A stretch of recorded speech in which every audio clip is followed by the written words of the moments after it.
Once again, thank you for everyone attending. I'm Graham Watkins, obviously we've been introduced, Area Service Manager for Merlo UK. I've worked with the company for 10 years. Before that, I spent 8 years working for a dealer, local to myself, voucher and Merlo dealer in Lincolnshire. Still live in Lincolnshire. Our main head office for Bournemouth is in head office head office for Merlo is in Bournemouth. Basically, I'm an Area Service Manager, work everything from Hadrian's Wall down to M42, everything across from there. Basically, obviously tonight is a bit talk about hybrid and e-worker, the evolution, and go from there. We'll start with, unlucky tonight, we couldn't have a machine with us due to obviously supply issues and stuff like that. It's meant we couldn't have a machine here with us now. Obviously, we'll start off with a small video presentation showing basically what Merlo are as a company, for all you don't know.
That's obviously a short video just to show what we are as a company, what we do, what we've built from to now.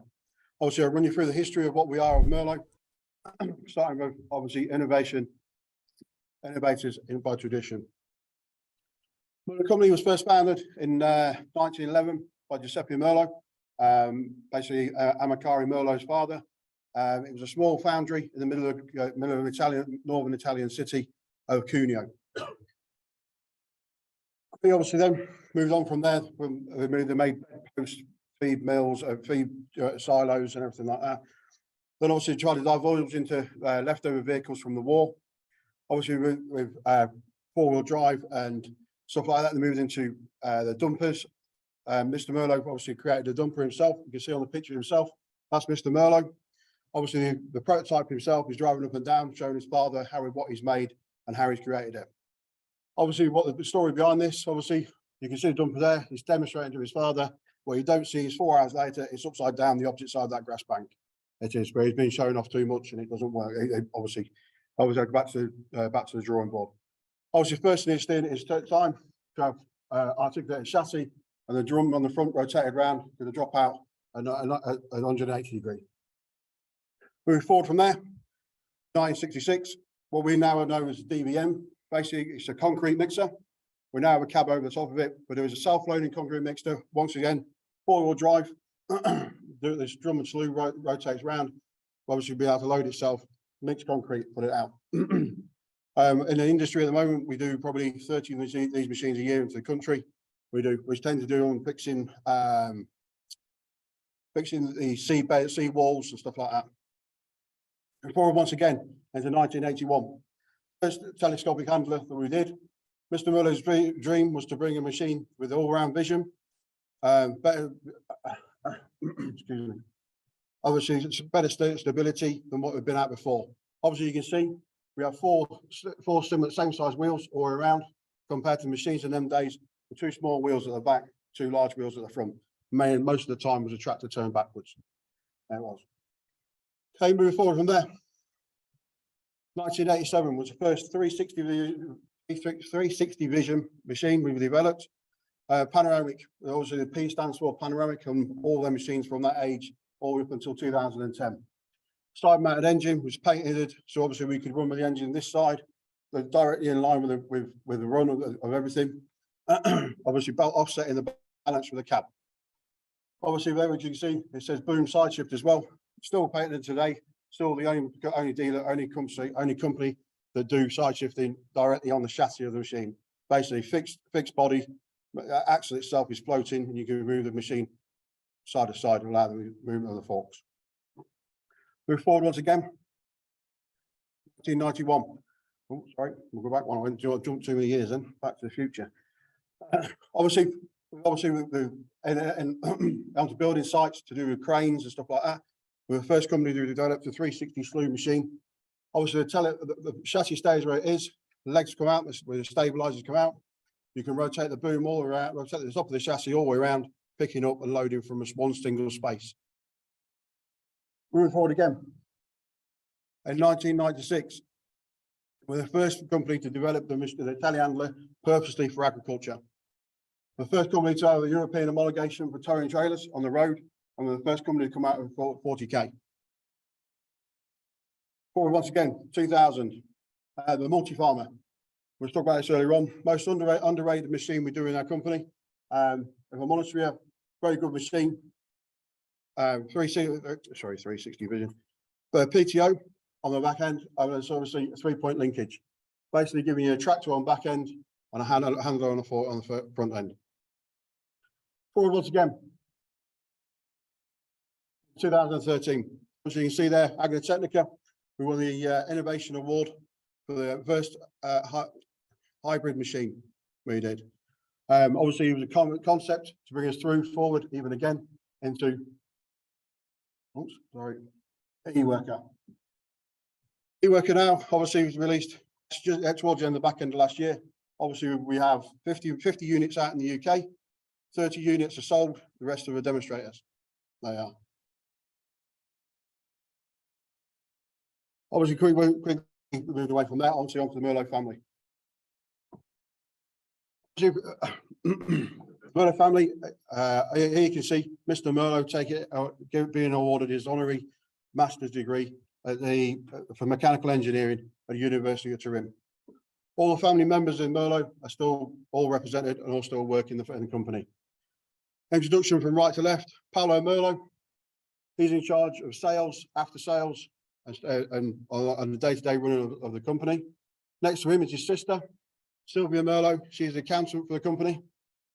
Next to them, obviously a smaller, older guy, Amakari Merlo, died last Wednesday, which we'll move on to in a second. Next to them is Marco. Marco is in charge of marketing and IT.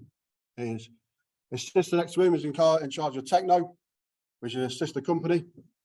And then obviously on this side is Andrea Merlo, who is in charge of basically production inside the factory, the build and everything like that from day-to-day running of the factory. Like I say, they all run inside the company and everything like that. Obviously, we're talking about Mr. Merlo himself. I'm IAgrE Merlo. Last Wednesday morning. Obviously, you can see at the top there, this is a note that he put. He said when he had received his honours at University of Turin.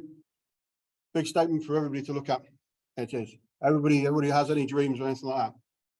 I say have courage to dare. Those who don't dare receive it, don't receive and never receive anything. For me, like I say, the biggest charismatic guy you could ever meet, full of everything.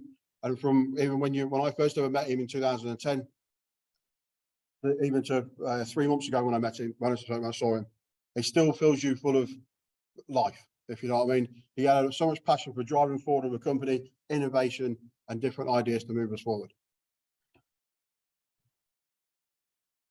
Obviously, onto the hybrid machine. Hybrid machine was developed, first came around in 2010. First idea for the concept was in 2010. What was the idea? Obviously, work in closed environments, ensure high autonomy, working at night in inhabited areas, and reduce consumption of fossil fuels, and obviously other things. Features on the hybrid machine. Well, a hybrid machine combining two sources of energy. A 555 kilowatt diesel converted diesel engine and a 50 kilowatt generated electric engine. The system is managed by microprocessors which supports all these three different types of mode. A diesel mode, which is obviously constant engine, hybrid, mixed between engine and electric, and full electric mode. Obviously, the diesel mode. Diesel mode is always when the engine is always on. Electric is working in a series providing the power for 100 kilowatts of the transmission, which allows 140 horsepower speed and power and performance to the summer rate of a 40.7, which was obviously the system machine of that era. The operator can change the engine speed by pressing the accelerator. The excess supplied energy will then be put into the batteries to charge the batteries.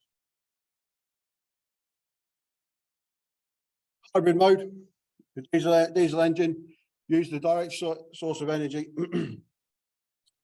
and a battery charger. The processes monitor the state of the batteries, depending on which you can achieve two different strategies. If the batteries are full, then the engine is switched off and it's in full electric mode. If the charger state of the battery is on, then obviously the engine is turned on, and it charges as well as working independently.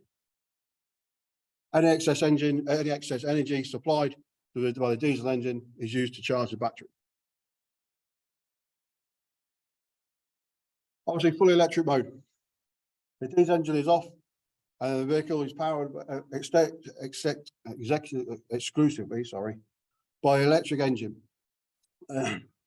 Electric engine is powered by lithium batteries. It also is possible to work connected to industrial power of 400 volts. Obviously, once again, like I was saying, in 2013, Agritechnica won the Innovation Award for the hybrid machine and its concept. They've built the solid foundations for the new work of the machine to be developed.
we've always looked at it, technology and innovation and the world of telehandlers. Since 1987, we were the first telehandler in the world to ensure visibility and was introduction innovation in the worldwide.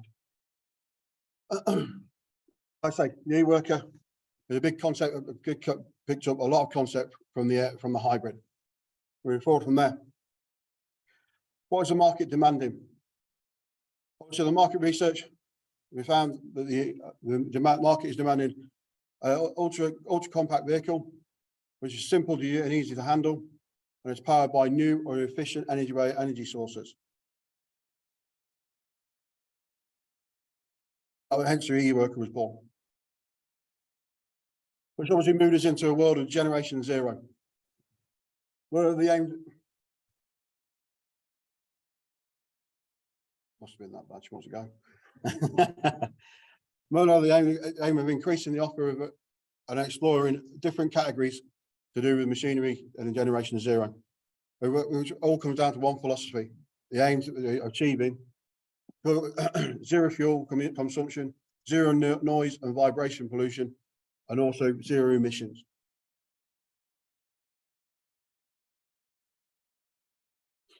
Range of the goals of the range. Goals of the range are off-road and indoor use, increased usage in different sectors, greater visibility and efficiency, lowering the running costs, and compact dimensions, improving handling and deletion of pollution and noise. Also, from market research, we found that areas of sectors that we can move into. Like I say, there's 18 different ways of different sectors we found we can move into. And that's the reason we built the compact small machine.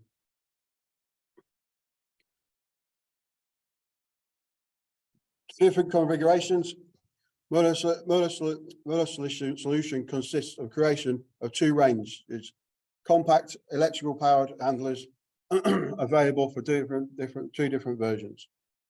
We have the 2.5 ton, the 5 meters at 60 horsepower, aimed at the construction sector more than anything else, which is obviously 60 horsepower. And then obviously moving on to the agricultural side, which is obviously still the same, 2.5 ton, the 5 meters, but 90 horsepower.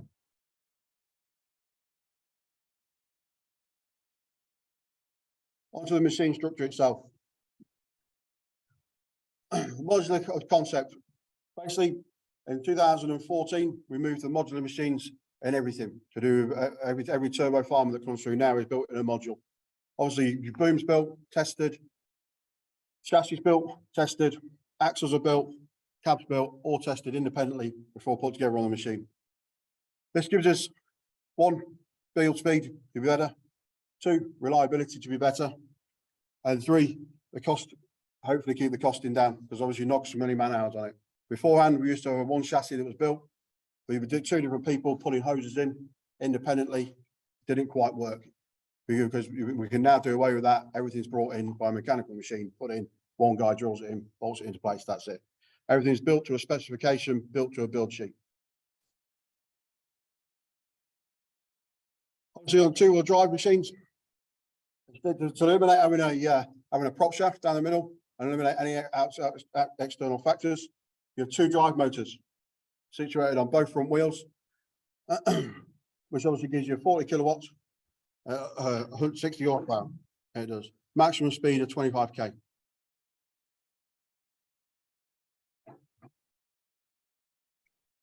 Obviously on the rear axle on a 2-wheel drive, obviously is just this independent axle itself. It gives you 12, it can oscillate at 7 degrees. And obviously 2-wheel drive machine works at a 12-degree radius. That's radius. 12 degrees maximum load, with maximum load. And it's capable of pulling force of 2 ton.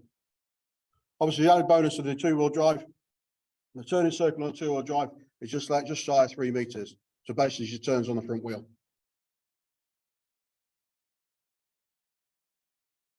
Onto the 4-wheel drive. The 4-wheel drive itself is a higher power machine. but obviously still only gives you the same speed at 25k. But obviously, instead of just 2 motors, we now run 3 motors. 2 motors on the front axle, no prop shaft, 1 motor on the rear axle, which I'll show you on the next one. The direct drive into the rear axle, drives both wheels. They obviously give you 4-wheel drive. No need for prop shafts, anything like that. Obviously keeping down energy use, keeping the reliability up, and everything like that. Obviously, once again, oscillates to 7 degrees. No, thank you. It oscillates 7 degrees. Obviously works at a gradient now of 15 degrees, sorry. And obviously a pulling power of 3 ton. Obviously, once again, the turning circle's pretty small again, but obviously with 4-wheel drive, the wheels can't turn as in close as what they should do, what we can do on a 2-wheel drive with the motors. Trying to save obviously on wear and tear and everything else. So she just over 3 meters and a turning circle. Add to this, obviously we've been able to turn at such a sharp angle. The idea is to obviously make it yourself so you can't turn at 25k, because otherwise we run the risk of tipping the machine over. So obviously the machine itself automatically reduces speed on tight turning angles, and it does. Electric diff locks in the front end, and obviously mechanical diff lock for the rear end.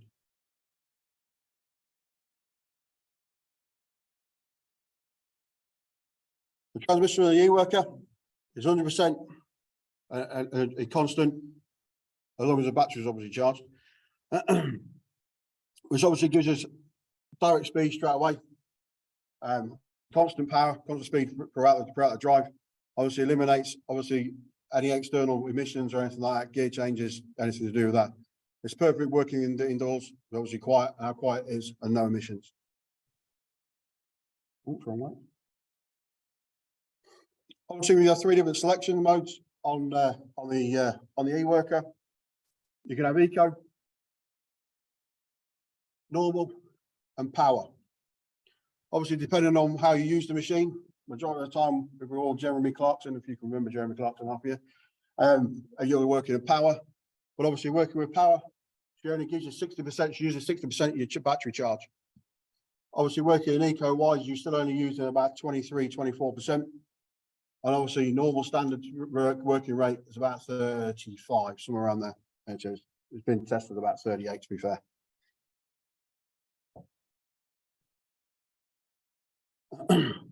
Braking, we have 2 different types of brakes. Obviously, yeah, sorry. No, we have 1 type of brake. 2 wet disc brakes in the front, which basically obviously inside the housings, the motor housings, and a negative electro-hydraulic brake for parking brake. Basically, once you release the foot off the pedal, it stops and holds itself on an L, which you'll see from the next slide. Obviously, what we call it e-holder. Once you release the accelerator pedal on an incline, she'll stop, she'll hold herself till you put your foot down the accelerator pedal, and she'll take off again. Similar with any Merlo telehandler, technically. We also have regenerative braking. The benefits of regenerative braking is obviously when you're using a lot of like factory work, working from one end to the other, and obviously when you're taking your foot off the accelerator, it automatically slows it down and puts the energy back into the batteries.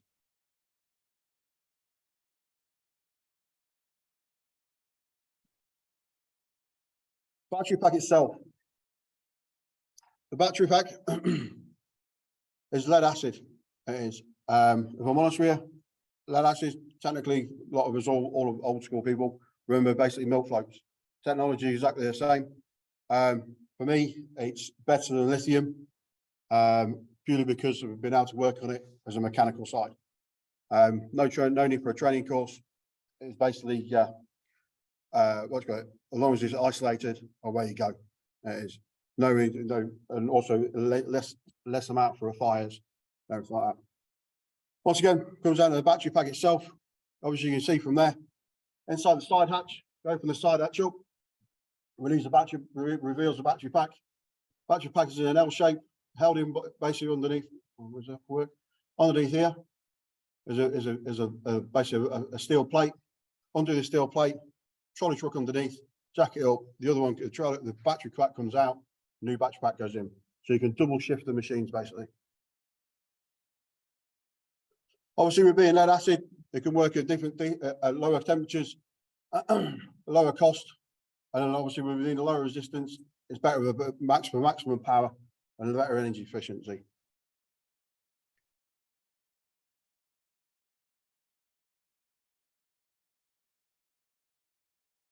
The battery pack charging status is visible in the dash, and then the LCD screen, which we'll come to in a slide in a bit. Obviously, like I say, it's an L-shaped battery pack, sits under the cab, basically counterweight for the machine. 1.5 tons sits under the machine.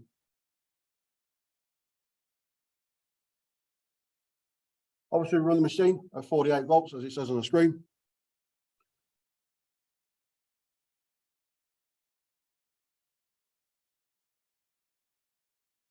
With high-end lead acid batteries fitted as a standard e-worker, they are developed and manufactured to achieve a greater performance capacity compared with standard batteries. We've obviously proven or found to believe that obviously it's possible to reach 1,800 charges with the batteries before end of life, which is working over 83%. This works out about exceeding 6 years work. Obviously, the only negative in red at the bottom there, the negative with lead acid batteries, you have to work from a 0 to a maximum. Unlike a lithium, you can charge small amounts. With lead acid, if you've only discharged it down to 60%, well, you charge it back up to 100%, that's counted as a charge. So that counts out of your 1,800 charges.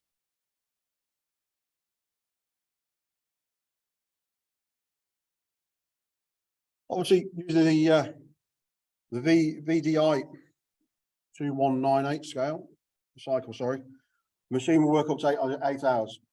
Since having the machine out on site, 8 hours is 8 hours. We've had it out on dairy farms, working in factories, everything like that, building sites, it is 8 hours. The scale itself is the cycle itself that used to obviously show the industry what it can do.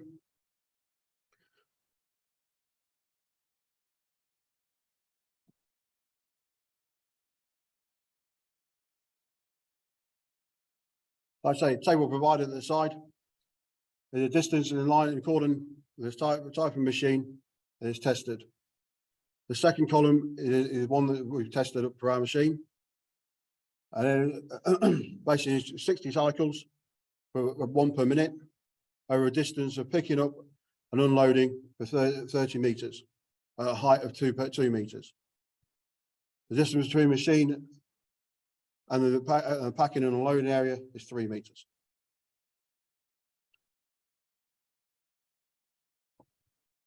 In 2023, obviously talking about lithium, we aim to obviously release the lithium side of the machine. The pros obviously speak for themselves. More energy can be stored, less maintenance, endurance,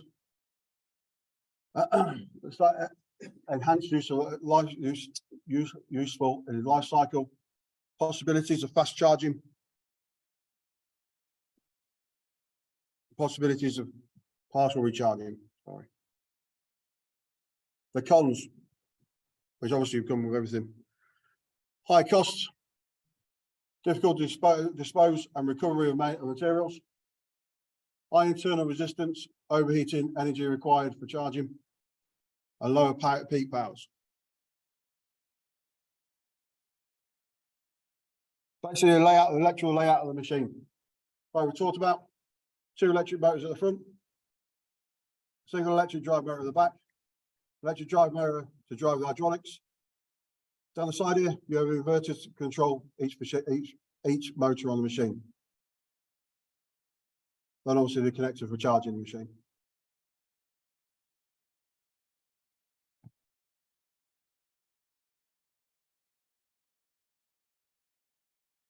On the right hand bonnet, here is where you can charge the machine. through the battery pack. Obviously, you can see, I was talking about, there's the inverters. They're covered by a guard. It says I think actually internal wetting. If I'm honest with you, it's a splash guard. That's about it. If I'm honest with you. And it says, obviously, these are inverters. The front two run the front two motors. The middle one, the second one from the back runs your hydraulic motor for hydraulics at the back.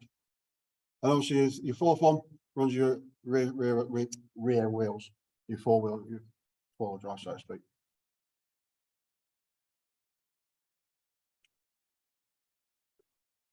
Battery charging. Obviously, it comes with 3 different options. One is standard, and oh, sorry, 2 options. One is standard. The standard obviously is a wall-mounted box, 3-phase, 16 amp. The option to have a wall-mounted box, 3-phase, 32 amp. And most people have gone with the option also to have an onboard charger. Basically, without it, just sits as a cubby on. With it, it has a charging box inside it.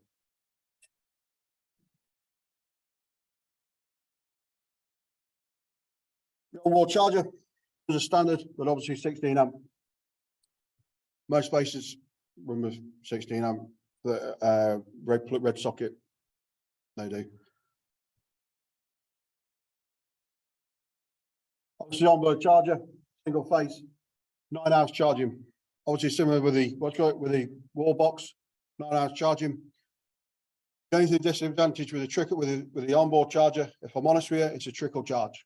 You never receive full voltage. You never get to 100% of the battery. It has to be plugged into the wall to go 100%, which the slide doesn't tell you, to be fair.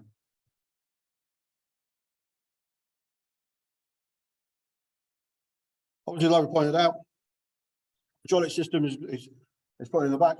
70-litre oil tank, which is just there. Okay, hydraulic motor sits here. Here's your valve chest to do all your movements, and obviously electric motor to be able to drive them.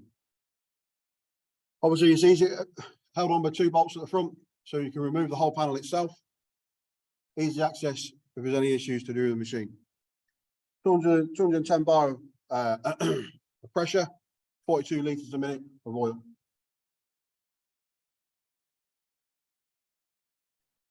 Obviously, talking about improvements, we've already found the improvement on part of the machine. There's a reverse displacement pump was getting too much vibration, too much noise. So obviously they decided to change it to a fixed displacement pump, which gives us a better output, but obviously limiting the noise and limiting the vibration through the machine.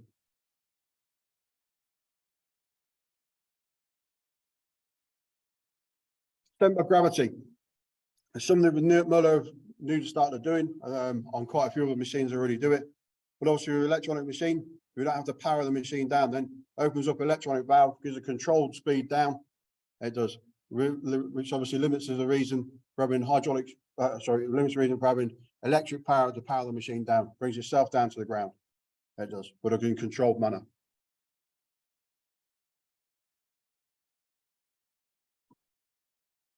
There's other improvements on the machine compared to other earlier units. Conversation ram, is situated next to the main lift ram. Obviously, it gives you better lift rather than on the boom, and it lifts it square on the boom rather than trying to rotate the boom to the side. Also, on the carriage itself, it rotates by 131 degrees, which obviously gives you a better dump angle for tipping out debris out of buckets and stuff like that. The telescopic boom. Boom itself, there's not much difference to any other boom Merlo do, but obviously what you'll find is we're always weld on the neutral axis. If you look at any Merlo boom, you'll see the weld isn't in the middle of the boom, it's on the top side. Basically, easiest way of explaining it, if you look at, and I'm not bringing other people into it, but you look at other competitive machines, when there's a boom starts to extend out, it will start to do that. Because we're not welded on the neutral axis, because we're welded on the neutral axis, when we boom out, it starts to push itself upwards. It keeps itself up. When you put weight on it, it then goes back to level. When you put weight on anybody else's, it tips away. If you look at any Merlo boom, you'll see the same. What I mean, The longer it goes out, the further, the better you see it. But obviously, like I say, that's why we weld it on not on the neutral axis.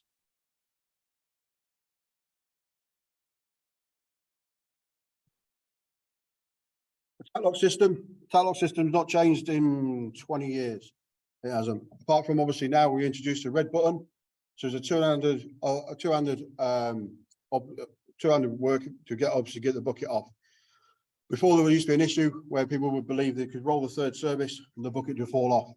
So obviously introducing the red button, so now you have to press it to be able to engage the third service to be able to unroll the bucket, the Tatlock ram. Obviously, Merlo themselves, obviously with innovation, have made their own hydraulic connections. Here's a push bit. If you're honest with you, you can put a screwdriver in and pull them apart.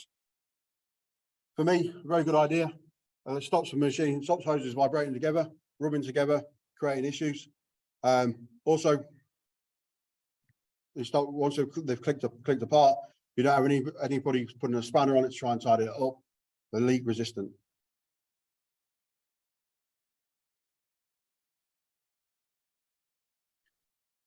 For an aerial platform, something that we've done aerial platforms before through Merlo, but obviously we do with the e-worker. This now allows us to do the concept of differently. It brings the opportunity to be able to have proportional steering control from the basket. It allows us to have real alignment central from the basket.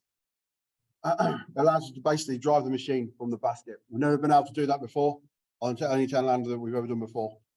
Obviously, only we'll be able to do it under 2K.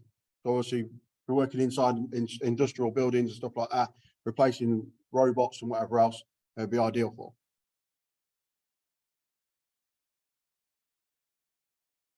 Anti-tilt system. Basically, in 2010, EN 15000 legislation came in. Basically, to stop the machine from tipping over, you have to have two forms of audio warning and then a lockout system. Obviously, on Merlo, we run with 2-axle rear axle sensors. We do. Once the wheels become light on the back end, it obviously locks it out.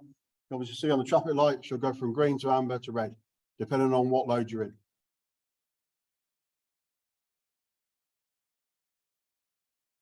The cab itself is obviously ROPS and FOPS to level 1. The standard cab comes with no side on it, no door, it comes with a door, it comes with no side window. 90% of the machines that come into the UK have come with a side glass on it and everything like that. The option, obviously, of having a heater in the cab, obviously starts to eliminate on what you're doing as an electric machine, but it is good for condensation inside the windows and everything like that.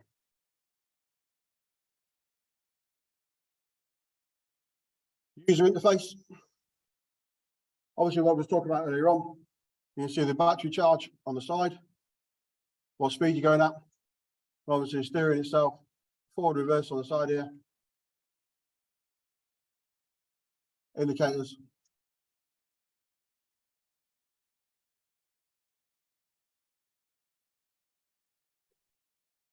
Joystick control. Something we've we've brought into the machines since 2020, which is capacitive joystick. Basically, no need for pulling a trigger, no need for pressing a button. All you do is put your hand on the joystick. It recognises your hands there, and obviously it gives you full movement on the joystick. You can wear gloves, you can have wet hands, you can have oily hands. It still works exactly the same. Also, on the joystick, it also gives you an opportunity to have auxiliary sides on the side here. This orange button here is forward reverse. On the joysticks, a rocker switch up and down, go forward and reverse.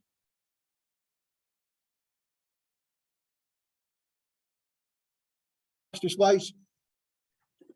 Obviously, the lithium one puts the other one to shame, if I'm brutally honest with you. It does. But like I say, on the standard digital display, gives you transfer speed, residual range, odometer, hour counter, and mode of use. Obviously, the lithium version brings you a load more into it. It does.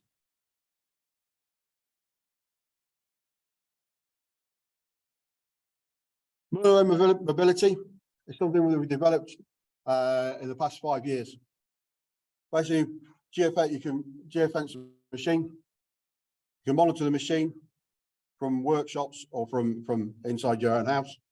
It's good for security. It is.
Thank you very much, Graham. Quite an interesting presentation, sort of from that sort of hybrid journey through to full electric, and we look forward to seeing what the future holds from that. And certainly, I went down to the APF show, the forestry show in September time, and got to see that forestry machine that was a heck of a beast.